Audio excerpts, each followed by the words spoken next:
प्रजापति के पुत्रों को देवर्षि नारद ने भजन में लगा दिया। एक बेटी हुई जिसका नाम था स्वधा। क्या नाम है उसका? जम के बोलिए तेरा स्वधा। जितने लोग कथा सुन रहे हैं आस्था चैनल पर, पंडाल में, फेसबुक, यूट्यूब पर, तर्पण शिव महापुराण में इस नाम का उच्चारण 5 बार आप लोगों को करना है। ये स्वधा दक्ष प्रजापति की बेटी है और पितरों की धर्म पत्नी है। इस पितरों की धर्म पत्नी स्वधा का नाम लेने से अगर हमने कंडा, गोबरी, गाय का जो गोबर होता है कंडा, उसको जलाकर अगर धूप नहीं दी हो या किसी ब्राह्मण को भोजन आदि नहीं कराया हो या तिलांजलि तर्पण नहीं करा हो, पिंड नहीं दिया हो या श्राद्ध पक्ष में किसी को कोई दान ना करा हो तो उसका दोष ना लगे, उसके लिए तर्पण शिव महापुराण में पितरों की धर्मपत्नी स्वधा का नाम का स्मरण आप और हमको साथ में करना है। सभी लोग एक साथ में बोलेंगे स्वधा स्वधा स्वधा स्वधा स्वधा। बस ये 5 बार जो उच्चारण आपने पितरों की धर्मपत्नी स्वधा का करा है, जिस समय पर पितृलोक से आर्यमा देव के साथ में हमारे यहाँ पर आते हैं। और मेरा बहुओं से निवेदन है, बेटियों से निवेदन है, माताओं से निवेदन है, मान लो आपको कोई ब्राह्मण देवता ने कहा कि आपके यहाँ पितृदोष है,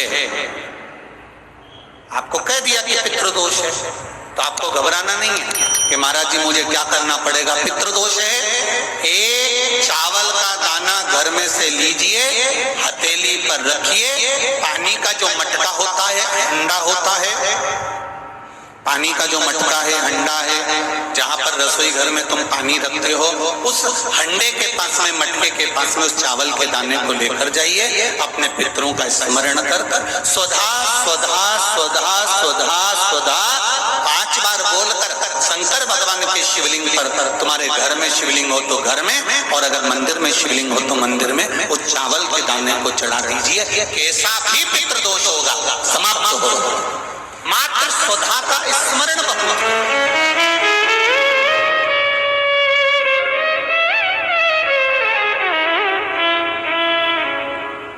हम तो उनसे भी कहेंगे जिनका बार-बार एक्सीडेंट होता हो, जो बार-बार गिरते पड़ते रहते हो, बार-बार एक्सीडेंट होता हो, बार-बार उनको चोट लगती हो, बार-बार, और उनको भी कहेंगे जिनको सर्दी की बीमारी या दमे की बीमारी या श्वास की बीमारी, उनसे भी कहेंगे कि श्राद्ध पक्ष में एक चावल के दाने का प्रयोग स्वधा नाम से अवश्य करें। चलने में दम नहीं भराएगी, श्वास नहीं भराएगी। और दूसरा, जो सर्दी का जिसको कोटा होता है, बार बार सर्दी हो जाती है, निमोनिया हो जाता है, कफ बना रहता है, उनके लिए भी स्वधा नाम का स्मरण। स्वधा नाम का स्मरण। दक्ष प्रजापति के घर में बेटी का जन्म हुआ जिसका नाम था स्वधा। स्वधा का जन्म लेते ही स्वधा श्वेत वस्त्र को धारण करते थे।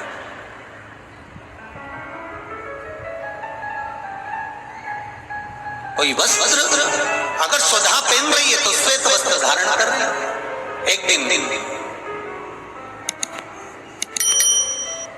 माता प्रसूति ने स्वधा को बोला, स्वधा आप इधर आओ। स्वधा आई, हाँ मामा। बेटी, जब घर में इतने सारे आभूषण हैं,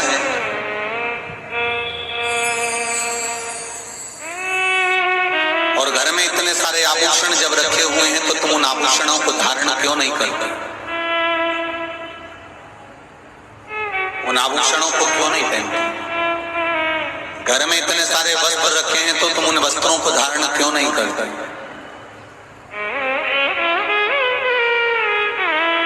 स्वधा दकी है माँ। संसार सागर में जब किसी के प्राण छूट जाते हैं और प्राण छूटने के बाद वो जीवात्मा अगर अच्छी जीवात्मा है तो वो देवलोक चली जाती है, जो बुरी जीवात्मा है वो भटकती रहती है, भटकती है।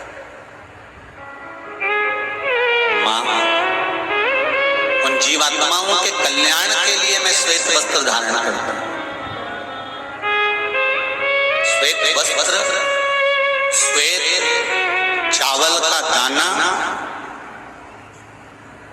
श्वेत दूध, श्वेत दही, श्वेत शक्करखंड, श्वेत पुष्प, श्वेत जनेऊ, श्वेत वस्त्र, ये मेरे शंकर भगवान को अति प्रिय लगते हैं। उसका कारण है कि उनको पितरों को मुक्ति देना होती है, पितरों को मोक्ष देना होता है। आज एक प्रश्न किसी ने सीहोर ऑफिस में भेजा है कि गुरुजी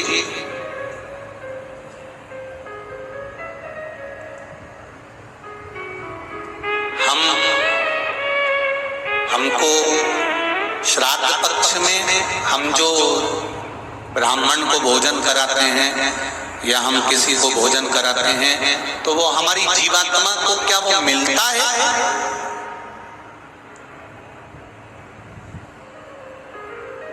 क्या विचार है भाई? अशोकनगर वालों बोलो जरा जल्दी से।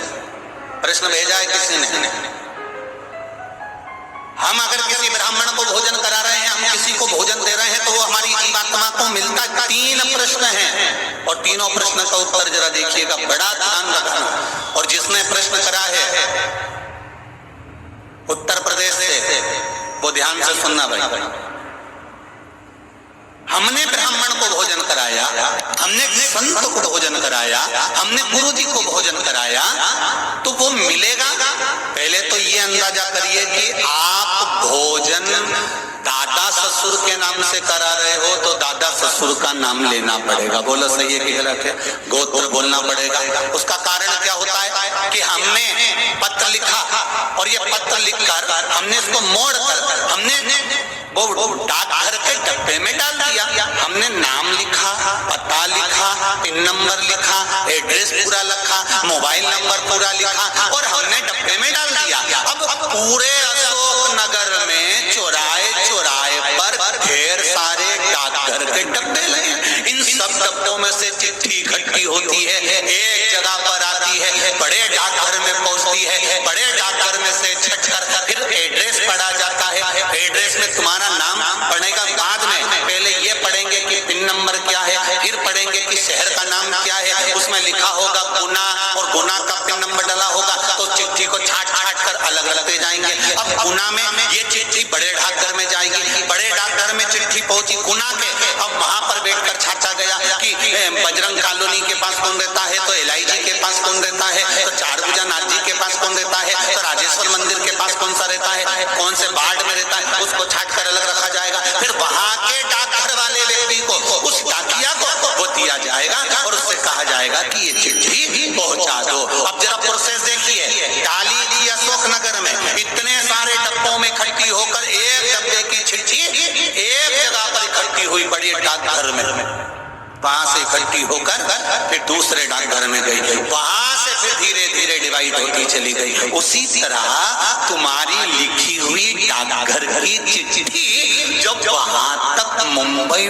पूना तक जा रही है और सही जगह ना